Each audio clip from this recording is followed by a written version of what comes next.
अनिता एक मध्यम वर्गीय परिवार की साधारण सी लड़की थी जो कॉलेज में पढ़ाई करती थी। वह बेहद दयालु थी, बड़ों का आदर करती थी और अपनी पढ़ाई में मेहनत करती थी। अनिता को जानवरों से बहुत लगाव था। वह गली के कुत्तों को खाना खिलाती और गायों को रोटी देती थी। उसकी कद काठी छोटी थी, रंग सांवला था और चेहरे पर मुहासे भी थे। वह सरल स्वभाव की थी और इसलिए उसके ज्यादा दोस्त नहीं थे। लेकिन जीवन में लोग जब सलाह देते हैं तो यह आप पर निर्भर करता है कि आप उसे सराहना माने या अपमान समझें। अनिता उन लोगों में से थी जो सरल स्वभाव की वजह से अक्सर अपने सहपाठियों और रिश्तेदारों के मजाक उड़ाते थे। एक बार क्लास में उसकी खूबसूरत सहपाठी शनाया, जिससे अपने सुंदरता पर बहुत घमंड था, ने अनिता के कपड़ों पर ताना मारा और कहा, ये क्या पहना है? तुम तो एकदम बहनेची लग रही हो। थोड़े आधुनिक कपड़े पहनो, लिपस्टिक और आईलाइनर का इस्तेमाल करो। अनिता सबके सामने शर्मिंदा हो गई।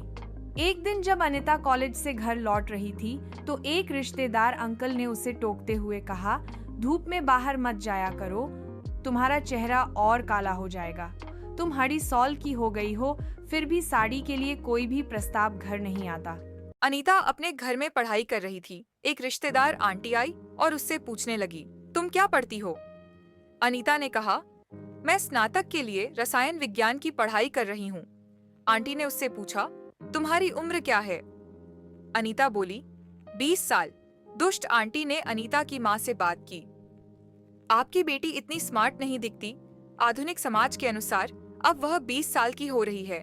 उसके लिए उपयुक्त साथी ढूंढना आसान नहीं होगा। अनीता सुन रही थी। फिर आंटी अनीता के पास गई और उससे कहा, मैंने तुम्हें कल 2 लड़कों से बात करते देखा था। क्या तुम्हारा उनसे कोई संबंध है? अनीता ने कहा, वे मेरे सहपाठी हैं। तुम इतनी संकीर्ण सोच क्यों रखती हो? आंटी नाराज हो गईं और इस बारे में अनीता के पिता से शिकायत की।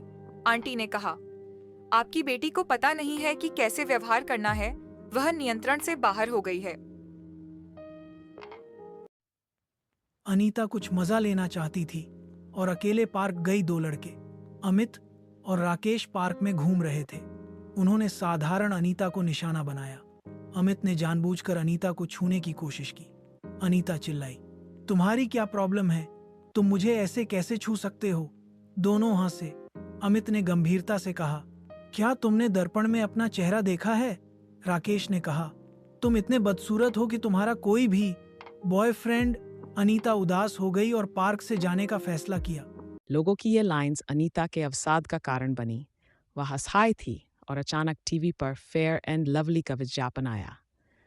अनीता को उम्मीद की किरण दिखी। उसने ब्यूटी केयर उत्पादों का इस्तेमाल करना शुरू कर दिया, जिसमें face wash, moisturiser, sunscreen, body lotion, scrub, स्वास्थ्य के लिए अलग अलग शैम्पू शामिल थे। अनीता गरीब होने के कारण घटिया क्वालिटी के सस्ते ब्यूटी प्रोडक्ट खरीदती थी, जिससे उसकी त्वचा और भी खराब हो जाती थी। इसलिए कोई भी क्रीम लोशन आपकी खूबसूरती को निखार नहीं सकता। एक दिन अनीता एक दोस्त की जन्मदिन पार्टी में गई हुई थी। बहुत सारे स्वादिष्ट भोजन और महान सजावट थे। सनाया, अमित और राकेश को भी पार्टी में आमंत्रित किया गया था। सनाया अनीता को धमकाने का मौका ढूंढ रही थी, इसलिए उसने राकेश से कहा कि वह उसे स्विमिंग पूल में धकेल दे। राकेश ने उसे धक्का दिया और वह पूल में गिर गई और उसके सारे कपड़े गीले हो गए। लोग उस पर हंसने लगे। जब केक काटा जा रहा था तो शनाया ने कुछ रासायनिक झाग छिड़क दिए जो अनीता की आंखों में पार्टी में इस्तेमाल करने के लिए खरीदे गए थे। अनीता की आंखें पीली पड़ जाती हैं। वो तड़प तड़प कर रोने लगी। अनीता ने भगवान कृष्ण से प्रार्थना की, भगवान आपने मनुष्य को बनाया है, समानता क्यों नहीं है? कोई गोरा क्यों है? कोई बदसूरत क्यों है? लोग मेरे साथ ऐसा व्यवहार क्यों करते हैं? कृष्ण ने उसके सपने में आकर कहा, हम सब बराबर हैं, यहाँ तक कि मेरा रंग नीला है। मैं गोरी चमड़ी नहीं हूँ। समस्या आप में नहीं है, समस्या इस समाज की मानसिकता में है। अपने आप को बेहतर बनाने की कोशिश करें, अपने लक्ष्यों पर ध्यान केंद्रित करें और कुछ शोध करें।